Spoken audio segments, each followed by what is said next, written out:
Hi, everybody. It's Thursday, and we are Trekker's Delight. We are going to be talking to you about Among the Lotus Eaters. Captains Pike and Battelle realize their relationship is difficult, so Pike decides to pull back to save her career. Pike is required to go to Rigel 7 because Starfleet has learned the Enterprise, under Pike's command 5 years ago, has contaminated their culture. Mbinga, La'an, and Ortega are asked to join the away team. Well, La'an has to stay because Spike informs the captain that an unknown material is found in the debris field shrouding the planet. Ortegas does not like not being involved in the away mission to instead maneuver the Enterprise. Shortly after being on the planet, their memories start lapsing from symptoms similar to tinnitus. A similar condition starts to affect the crew aboard the Enterprise. Inhabitants of Rigel are found using Starfleet weapons, and they know Pike and team are from Starfleet. Pike realizes the person ruling the area is a Starfleet yeoman, a person assumed dead.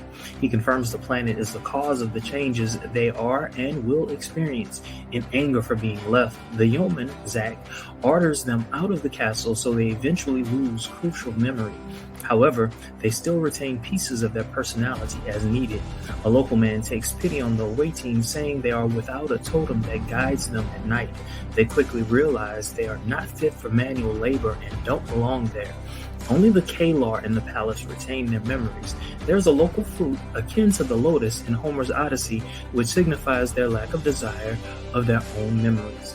The local man tells them their emotions, however, help guide them towards certain memories. Pike shows his necklace, the gift given by Battelle, and he knows it is significant to him. Pike and La'an decide to fight back, but she is badly hurt. Number 1 is so affected, Spike takes command of the Enterprise. Mbinga can treat La'an only if they can get to the palace. Ortegas and Spock lose their memory while on the bridge. She only knows she is angry with Spock, so she leaves the bridge for her quarters. There, she realizes she's the pilot and returns to the bridge to get the ship out of the debris field. Mbinga hurts his leg in a fight with the palace guard, so only Pike can enter. Pike overtakes Zach and finds Starfleet tools. The ore of the palace and helmets worn by the soldiers protect them from memory loss. Moments before Pike decides to kill Zach, he gets his memories back.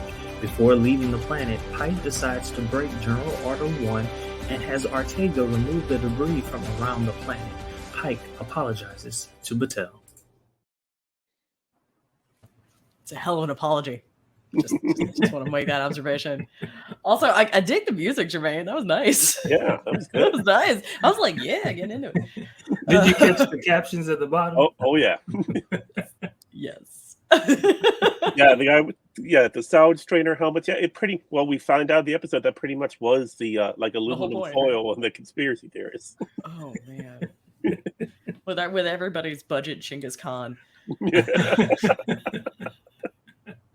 I swear, like he comes out with that crown and the long hair and like but that nice kind of that nice kind of fade. And it was a nice crown too. I mean, it looked like a princess's crown, you know.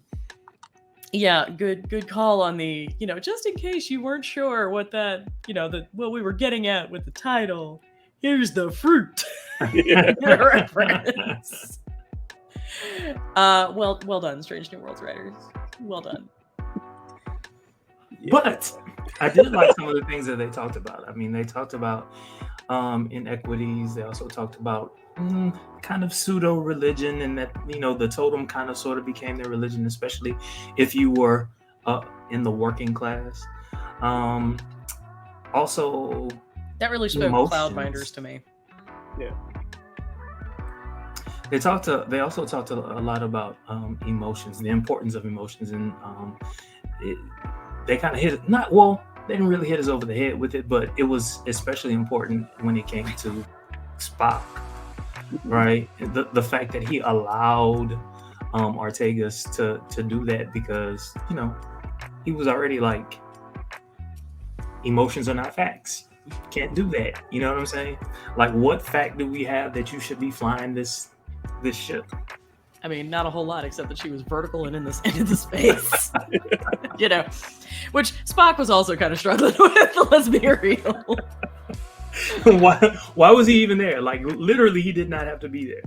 Because he had nowhere else to go and no idea what else to do. I mean, he's sitting there, he's holding his magic clipboard of doom, only to discover that he can't read. Can't read. And by the way, wouldn't even know what he looks like. I mean, no, because nobody has like. I mean, I guess maybe he stuck his hands to figure out if he had pointed ears or not. Like, I don't know. I mean, if that's what he did, we were robbed, y'all. Like, I would have loved to have seen like a Gregory, like an Ethan Peck kind of moment, like trying to touch the ears without actually ruining the prosthetic. That would have been amazing. But I think this is one of those episodes that's about stories and how important they are and how important a narrative is. We get that certainly in the totem, right? Which is and it's literally the central column in Luke's house. And if anybody else thinks that Luke was as a name was coincidence, no. It's literally the central weight-bearing pole in his life is this totem, which basically forms the narrative. And this narrative that they base their life on is very fragile. And I thought that was really interesting, right? Like, it's the totem combined with the tattoos. Yeah, I fully expected that once he got in the castle, he would remember that he actually was the king. I know, I was fully expecting that. I was fully expecting on like some iClaudius nonsense to come up. Absolutely. Right? But there's a really kind of interesting question here. Like, one of the questions is, who are we without our memories? Are we the same person? Are we someone different? And we've seen this before. There's an episode, certainly, of TNG where this happens, right? With Rolaren and Riker and that whole conundrum thing. 5th season, yes. Thing that they did. Yeah. Does it count if you didn't have your memories? I don't know. Well, just Riker trying to play that. It's like, okay, all right, got her. Okay, next up, Troy. And then, right. If he would have had more time, he would have gotten around to Crusher too. He's playing Enterprise. He's playing Enterprise Lady Bingo, or Pokemon. I don't know. Gotta catch them all. I'm going to the special hell today, guys. I'm going to the special hell. But I think that's really interesting, right? Because what we find is that for the most part, and Pike actually makes this explicit, they stay who they are. Yeah. Spock doesn't abandon. I mean, we laugh about him being up there because he doesn't know what else to do, but rather fundamentally, that's who Spock is, right? Like, his devotion to duty is legendary. And then Erica, I have some quibbles with this, but fundamentally, we make Erica Ortegas, and I fly the ship. Yeah. Right? I mean, that was almost a Gwen moment from Galaxy Quest, right? I have one job, and I'm bloody well gonna do it. Yeah. But at their hearts, we have these other great moments, right? Where we have Mabenga, who is, even if he doesn't know his own name, a healer. Yeah. He immediately rushes to Lahan's side. He immediately starts providing the proper first aid because he knows it. That's it's just become part of his essence. Like as Chapo said, there are simple things you just done it so many times, you just know to do it without thinking. Yeah, and I think that's part of it. But I think you also have to be willing to throw yourself into it, right? Like, Erica Ortegas, I'm going to go back to her for a second, because what she does is tremendous. Just tremendous. She's terrified. She has no active memory of who she is or what she can do. This disembodied voice tells her that she's the one who flies the ship. And she's like, okay, I think I can do that. And we need to get out of here. So I'm going to go do that. That's a huge leap, guys. Yeah. Huge. And Pike takes charge. Pike remains mostly himself. And, I think they were flirting with us this whole bit about whether or not he was going to actually beat Zach to death. I don't think he would have. I think he was sad and desperate, but at the end of it, I just don't think he would have. I mean, if Zach would have kept on prodding him, he might have shot him, but probably not killed him. But an arm. Maybe, but by that point, Zach was just pretty pathetic. Yeah. Fancy robe notwithstanding. Yeah. I just wanted to see the tiara. I just wanted That's what you want in life. You want a tiara. I don't want a tiara, but I was like, dude looks really nice with that. I know, right? Like, let's talk about the maroon styling, and then like they've just taken it and made it and made it my symbol. Except that it's literally not on your shirt, bro. Like, you have operations yeoman on your shirt. By the way, a yeoman. Basically, I mean, I'm not going to assume that he controlled the entire planet, but a yeoman coming up with this ingenious plan, like, I know it was like a takeaway from a movie, which was a takeaway from a poem, "The Man Who Would Be King." Like, I get that, right? I get that, but just the fact that Star Trek literary wrote illusions it, just keep coming, and so Star Trek basically just allowed a yeoman to take over something. You know what I'm saying? Like a yeoman. Yeah, except for the fact that he's a yeoman with 2200s level tech. Yeah, it's the significant technology indistinguishable from magic. Mm-hmm. So he sets himself up as God King, effectively. Yeah. And it's somehow just smart enough. Everybody's gonna start somewhere, man. Like, I mean, he was assigned to the Enterprise. He's not supposed to be a slouch. And considering how many people went down in the original away mission, they have more rifles than were in the original. So he built those from the phaser tech that was left over. So he's obviously got some engineering ability in him, and that alone is a good reason why there isn't some Kaylon that turned on him. Once some technology was available to him. All of that makes perfect sense. I guess my question was, even after I finished watching it, was how did he get inside the castle? Because the only way that he could have done any of that was that he was allowed inside the castle. How would he remember that? Maybe he was taken prisoner and woke up in the dungeons. Yeah, that's possible. Why? What would have made him special? He's wearing a red shirt, and he was one of the alien attackers that they were able to take. Like, surely they were going to be like, all right, we're going to pump you for information now. And then he's like, oh, you're holding the boomstick wrong. Let me show you how to do it. I guess. Yeah. I know I'm usually the one that's supplying these. It could have happened this way. Right. So I'll give you that. Right. But I think rather fundamentally, though, Zach's not important. No, I agree with you. And it's more that he's not even he's not even really a character. He's just, at that point, he is an abstraction. Yeah. He's an abstraction of Pike's guilt. He's an abstraction of what happens when you are at your heart not the person you should be. We go back to Kurtz. Yeah. Right? Because there's very there was a Heart of Darkness element to this too. Yeah, definitely. When you consider, they kind of cut over the long journey that they had to go on to make it there. They didn't exactly have the boat ride up the Mekong. No, they did not. But, they did have a 20-kilometer hike, interspersed with, periods of complete and utter just zone out.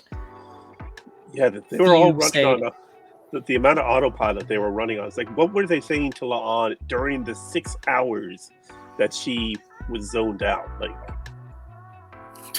did they just be like, all right, La'an, yeah, she's lawning it up again, okay? All right, she's going that direction. We can't stop her.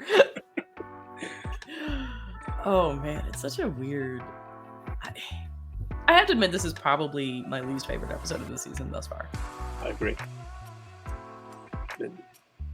Yeah, Michael seems shocked by this. I'm anxious to hear you all's take. I literally just watched even the last 15 minutes. Yay, progress. I did it one time, guys, one time. Mm-hmm. Yeah, and so like I thought it was very well done. I'm very anxious to hear like least favorite of the season. Yeah, of the 4 episodes we've had, it's got to be I do agree with that. I'm not saying it's not to say that exactly. It's not to say that this episode is not good. It's just of the 4, this is the least remarkable. Yeah. Agree. I feel like it's pretty on par with episode 2, but okay. Oh no. Episode 2 is far superior to this. Well, let's continue. I also saw some shades of the time machine with the Eloy and the Morlocks. Right, and certainly the Cloud Minders. You have I mean, come on, y'all. We've got the Palace Kalar and the Field Kalar. Yeah, that was a little awkward, yo. Yeah, that goes back to those inequities that I was talking about. Mm-hmm. It's social classes, which is to be expected. I mean, they basically said at the very beginning that this occurred during Kalar's Bronze Age, and so that's in keeping with that. And there were 2 classes. There were the laboring force, and then the mysterious, secretive leadership. Well, considering they were only there for 4 hours the first time, and in this one they were there for 6 hours just walking from the shuttle from point A to point B. I mean, Mabenga and Pike walked for 6 hours. Lon walked for approximately 30 minutes. So it was pretty much like Lord of the Rings, Fellowship of the Ring, where must go to Mordor, Mr. Anderson. Simply walk in. One does not simply walk. Oh, we are. There she goes. Okay. Cool. They definitely had strong Wizard of Oz when they're looking down at the Wicked Witch's castle. I know. And then, like I said, like Genghis Khan from Wish pops out.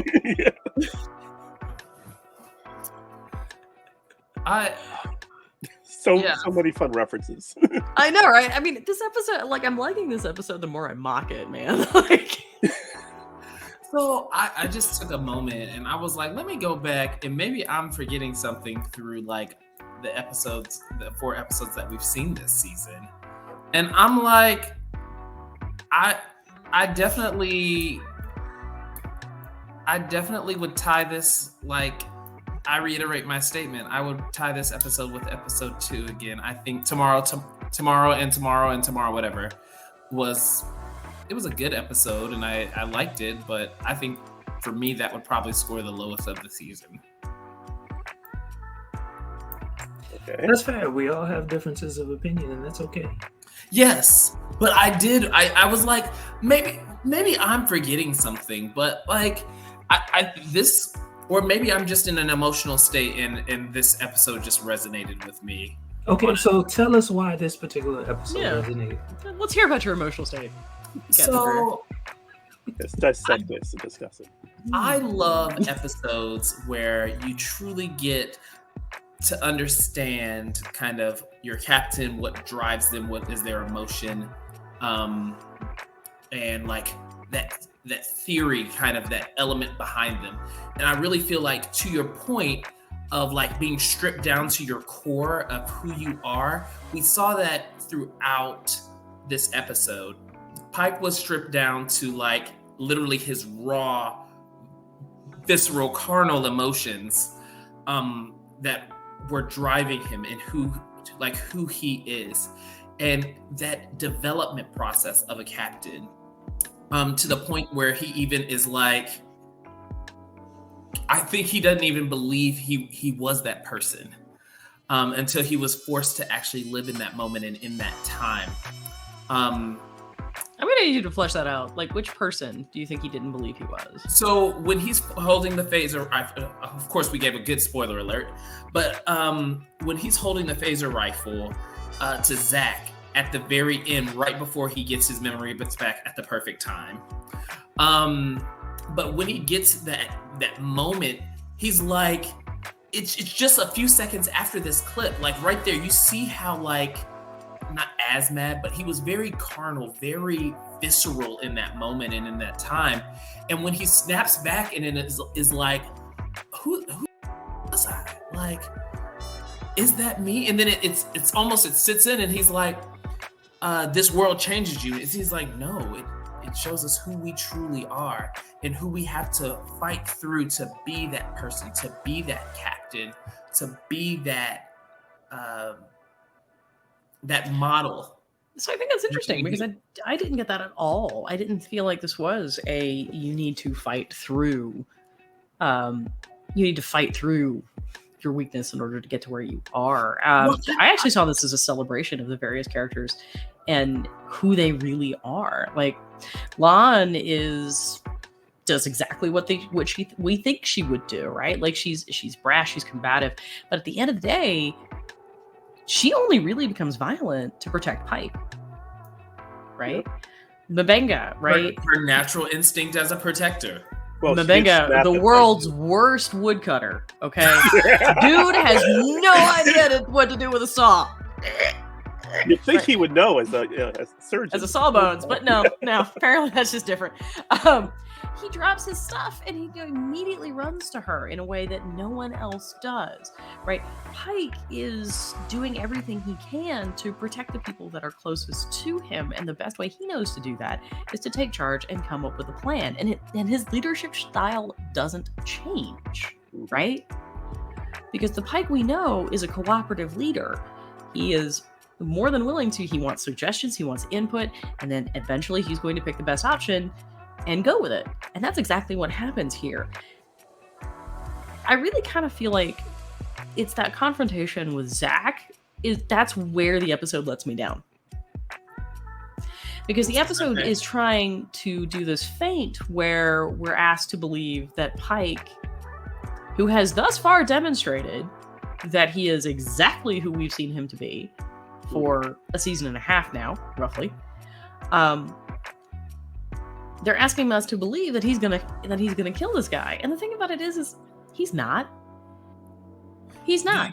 Even before his brain started reconstituting itself, via the magic of the shielding mineral of doom. His own ethics. We're gonna stop him. Yeah.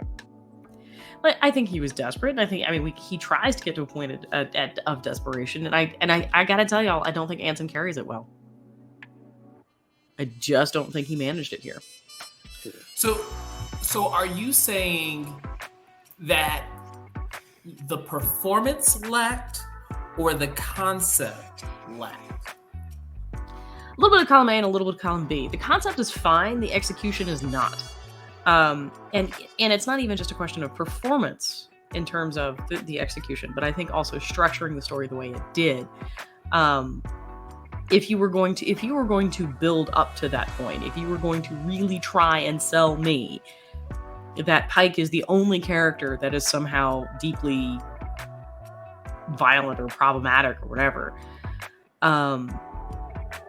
or who's going to go completely around the bend, you should have led with that.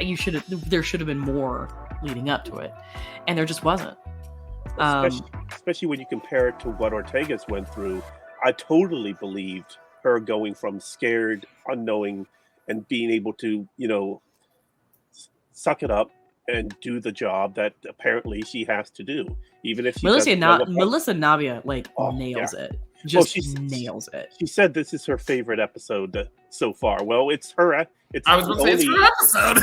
It's the only Ortegas focused episode we've had so far. Period. And I still wanted more Ortegas. I do too. And hence the hashtag Ortegas and the headline. Because we got no backstory on her, but she basically was half the episode. And I love how, and her arc is flawless. Her arc is fantastic. It goes from this, I fly the ship, and that's all I do, to turning it on its head, and the I fly the ship becoming a central part of who she is. And I really thought that was fantastic. coupled with the observation that she makes that, when you do it every day, sometimes you forget how awesome it is and how important it is. And that's true. So, Marie, this is where I'm going to agree with you. I felt I like that he has to set that out. Like, I agree with you right here. No. When I love watched you, Jermaine. When I watched it, okay, so he and Mabinga are fighting, right outside the gates. Okay, good, cool. All right, so he can't go in with you. He's got to, hold everyone off. And so the next thing that we see, he's in the throne room, right? He's in the throne room, and he's about to. So, okay, so who did you go through to get to him? You know what I'm saying? And I felt in that moment, I was like, oh wow, they should have set this up. You know what I'm saying? Like some type of, I don't know, like moral dilemma, right? Like a moral dilemma that scatter them around so that we have bodies gone through, so that yes, everything that we saw in the end would have been set up. But moving that aside, I understand they only have a certain amount of time, and they did spend so much time on so many other characters. So I was willing to say, okay, it was a good episode. It just could have they could have added that one little piece that could have been a minute long, and boom, I got Again, I'm not arguing that it's a bad episode. That's not what it is. It's just I think this is the weakest and most poorly executed, which I know that sounds like a criticism, but like it's not. I mean, it's still head and shoulders over the season of Picard. We do not name. We just don't even. That never happened. But I would say there are a couple. Wait, I'm sorry, Michael. Which season of Picard? The season of Picard we do not name. Thank you. Listen, we just thank God. We just thank God for the number 3 sometimes, because that's just saving grace. Do you even hear yourself sometimes? You just said I thank God for the threesome. Like, the number 3 is what I said. I know. The number 3. I'm sorry, the chance to reference right. Season 3. I had to go I for love it. I love it. How did we? And it came from Keith. How did we get here?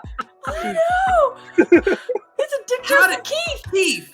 Keith, since when do you go there? You know what? I'm just not. I guess you just bring it out of me, Michael. That's all. A little bit. I said, Michael, you got to read tonight. You got to do all of this, but you're going to do this show. It's going to be good. You're not even going to drink during it. You know what? You're making me want to drink, Keith. You're making me want to drink. Okay.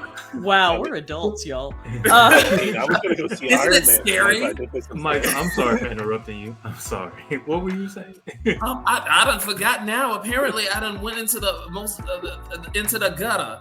Straight out the gutter. What is the importance they of gave the number us 3? mortgages, man. But I think that overall, I really love that. To your point, everybody got their fair shake in this episode. Everybody had their time, had their moment, and it beautifully balanced, giving everybody a story, a role, and a purpose. I have to disagree on that. Where is Pelia? We were robbed of Carol Kane this episode. I would have loved to have had 30 seconds of Carol Kane just being ditzy and lost in the hallway. Oh my god! Could you just see her randomly flitting around engineering, pushing buttons? That it would have been just this little, physical comedy, and it would have been fantastic. Or just to flip the game just a little bit, because she's a Lanthanite, she didn't experience whatever everyone else was experiencing. She had a lot more memories to lose, so she had some time to go. Well, maybe she went back to working at the anthropology department again and is trying to check. Or maybe she's wandering around cussing at Pythagoras for making her do homework. That would be so. I would say I didn't miss it. Since Pythagoras made the crap up. Favorite line. Sorry, I'm sorry, Michael. Sorry, Michael. But no. I mean, I think that was what really well done, and I loved the development. And so, ultimately, when I watched this episode and when I thought about it for the 25 seconds that it took me to figure out my password to get logged in here, it reminded me of one of my favorite episodes, or my all-time favorite Star Trek episode. And I don't want anybody to cuss me out. I don't want to hear any comments. I don't want to see any notes from anybody. But my favorite episode is Sacred Ground, Star Trek Voyager. To me, we've talked about this before. I'm not changing my position. It ain't going nowhere.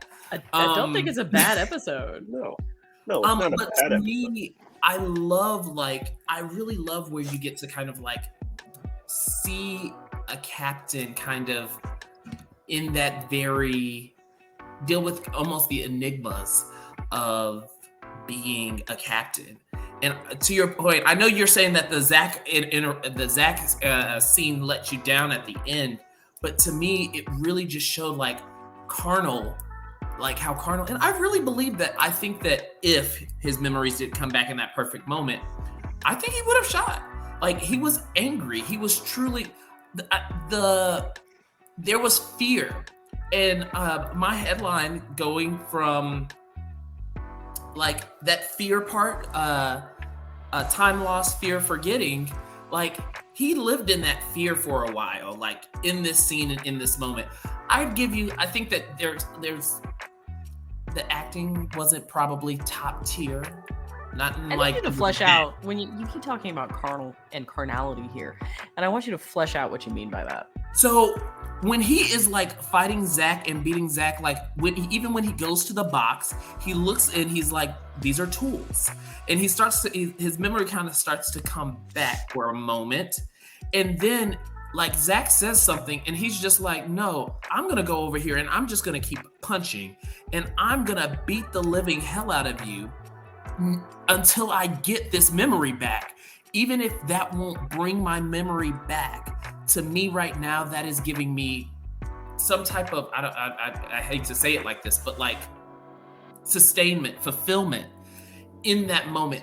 So you're seeing this, you're seeing this as an almost necessary expression of his id here. I would say that. I would say that. Right. I think that's a reason. I think that's a reasonable. Oh my god! I know it's the first time anybody's really gonna talk about Freud as being reasonable, but like, all right, we're just gonna college philosophy for a moment, but okay, we're gonna chase that shit down. Let's see what we get. So you're actually seeing the physicality of what he does to Zach as being fulfilling a need at that point. Yes. Okay. And when it comes back and he snaps back and he gets his memories, he's like, it shows us who we really are. He's recognizing that, and I think we've seen this before, that across Star Trek, there is a kind of that dark streak across everyone. And so with that dark streak, it's like knowing the captain he is, seeing who he is throughout the episodes, and knowing that's in him, like that he has to like fight through that, push past that, work to be that consensus builder, and that comes naturally to him. Like I really love that development, and I love that story from him. And maybe I'm just seeing it and reading more into it, but I just really love like a captain development episode that really gives them a. I mean, I gotta give it to you. I don't see any of that. I don't actually see, again, Pike fighting through anything in particular, except his own reticence with respect to his relationship with Batel. And Una calls him on his nonsense, the way all good friends do, and tells him to pull up his big boy panties and go and stop sabotaging himself. Right. And it basically takes this whole sort of thing where he has to live in that emotional reality for a minute, for him to realize what's important. I don't see him. I mean, even when he looks at Zach, right? He looks down and he says, "I wasn't going to kill you," and because he's like, "That's not who I am. I would not have done that. Unlike you." And this is an important exchange that we haven't touched on yet, which is he's like, "Was I responsible for leaving you here? Yes, that was my bad. But everything that came after, everything that you have done here, is on you. Those were your choices. That's who you are at your core. And you're going to have to live with that." I don't think Pike's carrying any guilt at all when he walks off planet, except with respect to Patel. And considering what we know of Pike going back to the cage, he was ready to walk away from Starfleet after losing Zach and the 2 other crewmen on Rajal 7. He was ready to hang him up. That he felt that he had done such a poor job. Mm-hmm. That he was ready to walk away and just, set him up to be sort of redeemed by the situation on Talos 4. Yep. And for Zach to kind of just brush that aside, because obviously Zach doesn't know he went through that, but to kind of cheapen that journey we There's saw. There's your crown Pike shot. Through. Yeah. It is a nice crown. But I do question him wearing his uniform every day for the past 5 years. I was like, that had to stink. I mean, y'all, did you see any running water at all anywhere? No. Everybody was gonna be right. Yeah. Like someone's over there like, well, I guess you could rub some of the snow. No. Just don't use the yellow snow.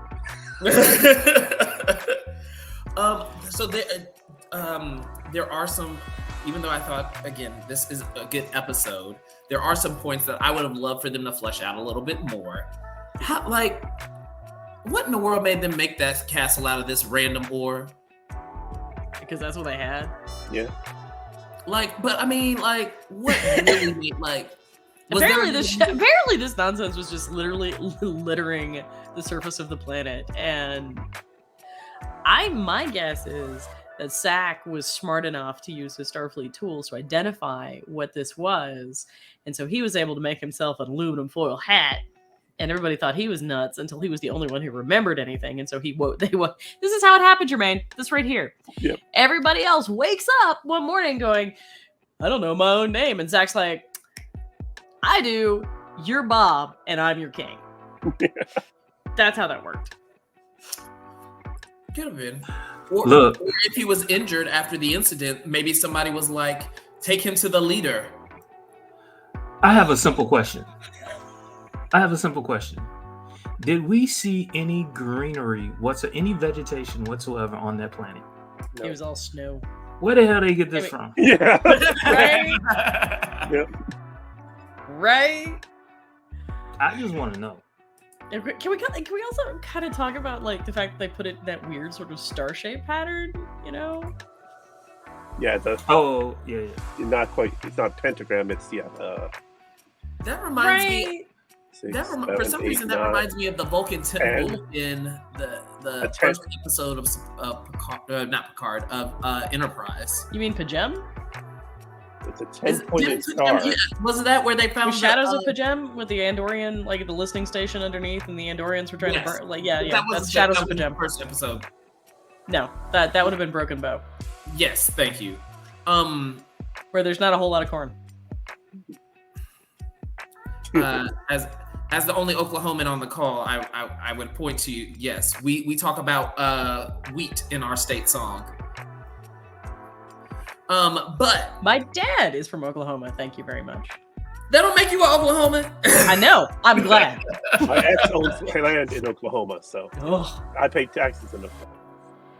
Well, they appreciate it, and I appreciate it if it was during the time that they were providing me an education.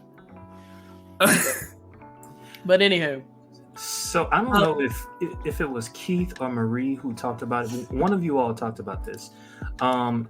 We didn't see it for long at all, but these 3 really it's 2, but I guess now it's 3. these three characters seemingly are going to experience something like there's a part of their relationship that I feel is going to develop. Well, we've had a lot of investment in the dynamic between La'an and Navenga. Mm-hmm. Especially last week with them, the sparring. Yes. Mhm. Yes, and we know La'an is in the process of actually creating relationships with other characters. And we also know that Erica and Joseph hang out. Yeah. You said Erica and Joseph? Yeah, Yeah. Mabenga and Ortegas. And Remember Ortegas. they were watching Spock in his Right. when he was talking to Spock? And they're doing like, they were doing the voices, or at least Erica was. Erica was, yeah. Yeah, So they hang out. We talked about this before. In fact, Jermaine actually brought it up that this is the show that has done the best at balancing a true ensemble cast Or That it's we've the only seen show that's since- tried. forever. Yeah. The hat, man. It's a good hat. It's a good hat. It's not supreme, but it's a good hat. She looks good. And besides, like with those with the shaving on the sides of her head, she was gonna be cold. She needed the hat. I found myself literally thinking that, going, "Yeah, no, that would be chilly." I mean, Lon's got the full, the hair and the braids, so she's got it covered. But Ortega. I know, I mean, I feel like La'an's braids, the state of them, it's kind of like Kevin Spacey's face on a DVD cover, right? You look at the state of La'an's braids to determine what kind of craziness you're going to be up for. I think that DVD cover was before my time. So another thing I had a question about. Okay, so they slept outside, right, during the forgetting. It's cold. Obviously not that cold. I mean, it's Clearly. not so cold that they did not gravitate toward each other into a puppy pile in the middle, which would have been the smart move. Yeah. And you. what would have made anybody think that they would have survived? I mean, you know what I'm saying? Like, I don't think Zach cared. He didn't think that far ahead. He No. doesn't seem like the kind of guy that thinks that far ahead. well, I'll leave it alone. I just think that Jermaine's like, I need you to make this make sense for me. No, it doesn't make any sense at all because that fire is like literally 6 feet away, about 10 feet high. Who is it warming? No, Who? no one. Maybe it was stronger during the night. It's colder at night. What are you talking about?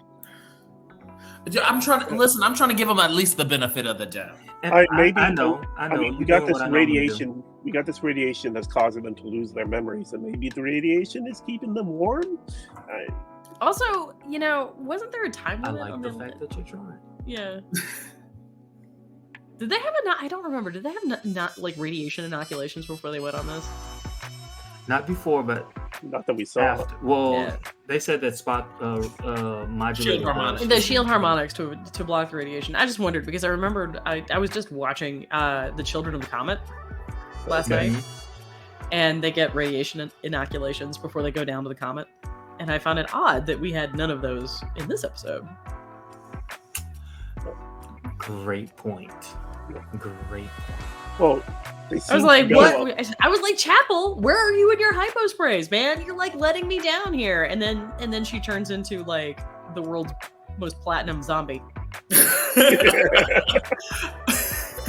I did think that was super awkward. It's like, yes. Her hair in the white uniform just kind of roaming around. It's beautiful. It's beautiful. It's beautiful. By the way, this right here. That guy, that guy, I guarantee you, is going to go and find all of the internal security footage and try to delete it. But Spock is going to have it and is going to pass it to somebody, and it's going to turn into like the Enterprise bootleg collection. There's some new things on Enterprise Bingo now. Right. Oh my God. He was in the fear stage. By the way, like, did we all? Yeah, but bro, he was a red shirt fear stage. Ain't nobody gonna let him live that down. Well, it could be engineer. I mean, not necessarily security. So we've talked about it, or at least I've shown the pictures. It is very rare that a B-level crew member, we get to see the inside of their quarters, right? But we see it from her. When TNG was on for like 8 years, and I think we saw Geordi's room maybe 2 times. We saw tops. 2, we 3. saw Worf's, we saw Data's. Riker's, we saw Troy, we saw Picard. B. I'm talking about like, not Data, not Picard, not, you know what I'm saying? We like, have that entire Lower Decks episode where they're hanging out. Yeah. I don't ever remember seeing Geordi's quarters. Well, we saw Geordi's quarters at least once. We saw Rose. Yeah. We never saw Rose quarters. We saw Guinan's quarters in Generations. Yes. Oh, okay. Yes. But is she? Is she? I don't know. Like, does she fall outside of the general hierarchy? I don't even know how that would work. Yeah, whether she would get quarters like. But I'm looking around at y'all. I'm looking around at these lieutenant quarters, going, damn, plush, fabulous. Right? Yeah, the size of the quarters on this ship is pretty big. I'm like, can I hire your decorator? Because clearly I'm a hot mess. I love it. That is very nice. One moment. It felt almost as big as Una's that we saw in Ad Astra Per Aspera. One moment I did like when you had Spock breaking the news to Ortegas that she can't go. Like, Ortegas talks to him like, one-to-one, and you can realize, oh yeah, they're both lieutenants, so they are at the same level. And Ortegas definitely does not treat Spock with any sort of security. She's like, you're bumming me out, man. I think my favorite is, Spock, you need to learn to when to leave people alone. Yeah. I'm working on it. It was great. And just the height difference between the two of them. Yes. She's got to be tiny in real life. Yeah.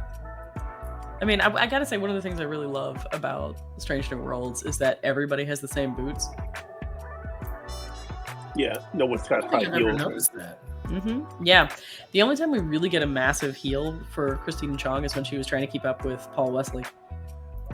Melissa Navia is 5'3". So she is just an inch shorter than I am. So it'd be like me trying to talk to like Jermaine or Will. Gotcha. Or Keith, actually. Y'all giant. Ethan Peck is 6'1.25". So yeah. Oh, he's taller than me. Yeah, I'm 6'3". So yeah, it would be like. Yeah. You're 6'3"? I'm 6'3". Yeah. Wow. You're 6 foot, Jermaine? 6'1". Okay, we're the same height. I wouldn't have known that. I am tiny. I just imagine we're like all standing next to each other in a line, and then Marie in the front, like, right? This is my squad. What you got? That is exactly what I'm like way in the wait. I can't quite get her, guys. We have to put her up on our shoulders. Right. So I kind of think that we've talked about this episode a great deal. Keith, do you have any geek news or Easter eggs for us? I got both. Easter eggs when we saw in Ortega's quarters, she not only has a model of the Enterprise and Constitution class, but she also has Walker class, which we saw previously as the USS Shenzhou in Discovery. So she apparently, before she was on the Enterprise, was on a Walker class ship. Yeah, that's the second one sitting next to it.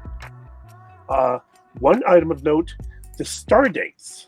The star date was stardate 1630, whereas the star date of the previous episode, going back to Ad Astra Per Aspera, which definitely was before this episode because they referenced it, was stardate 2393.8.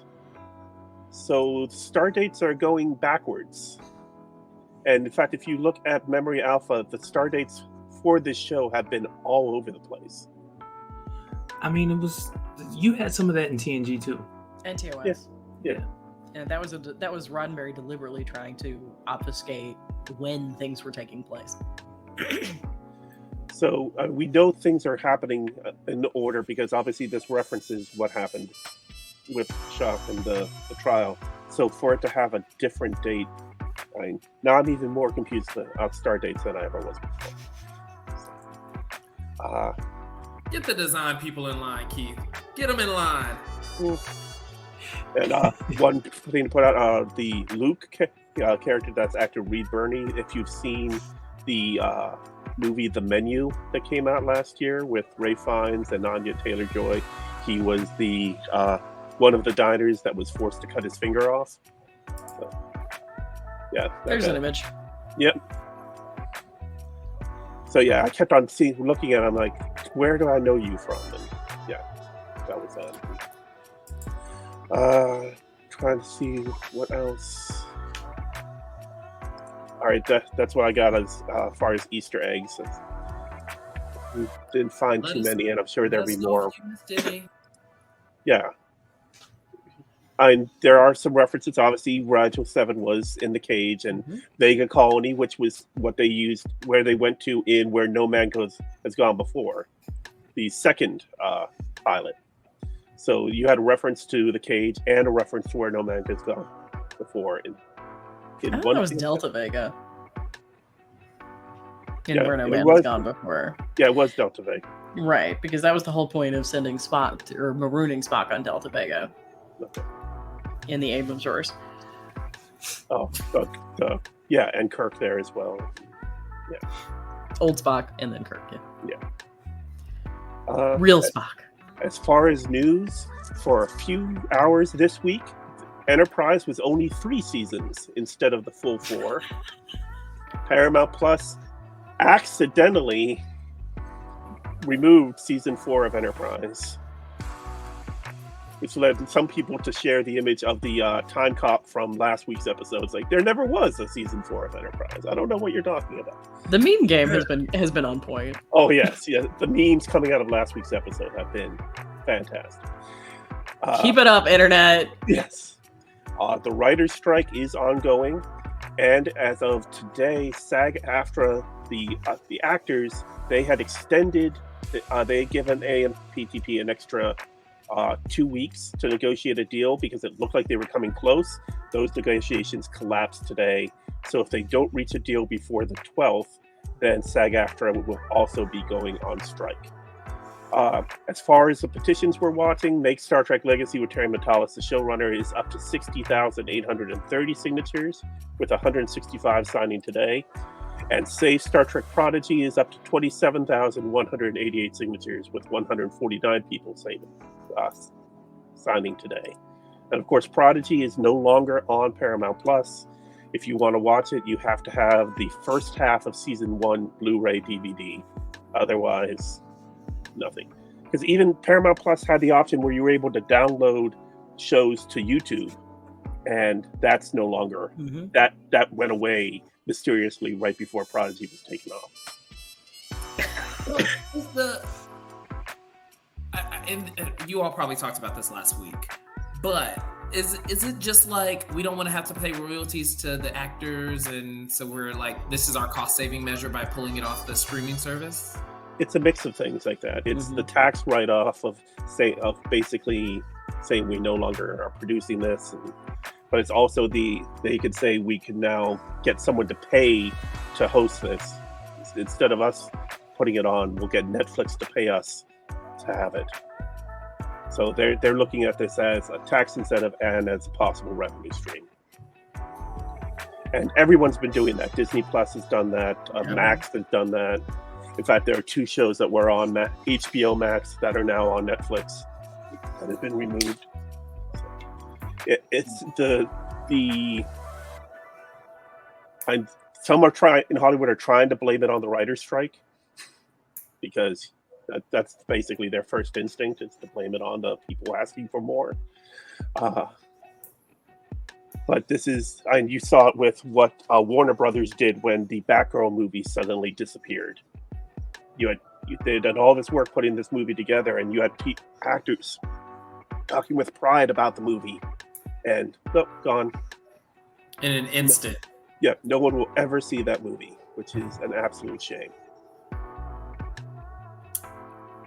So as always, do what you can to support the Prodigy family. Go buy things. I will be doing a review of Star Trek Prodigy Supernova for the Nintendo Switch for Game Industry News. Go pick up your Zero figures, your Doll figures, your Gwen figures. Demand Rock Talk figures because she got skipped. That ain't right. They were supposed to release a Rock Talk and a hologram Janeway figure in the spring. Well, it's summer now, and we do not have Rock Talk or Janeway. So. I can't get any more knickknacks. I'm not allowed. By who? Don't worry about that. I'm over here like, I'm shopping. I am shopping for antiques to put my toys on. I don't know what you're talking about. Because I'm a child. All right. So next week, same bad time, same bad channel. Do we know what we're watching? The episode's called Charades. That does not bode well, guys. No. Hopefully it's not like Move Along Home. Yeah, I'm sorry. I'm sorry. I know. I mean, I gotta tell you, the tattoos on Luke made me think of Move Along Home too, and I was just like, this is not fair. Come on, Waddy. Oh. All right, as always, like, subscribe, let us know what you would like to see. Let us know what you thought of this podcast, and you can find us where all your good podcasts are.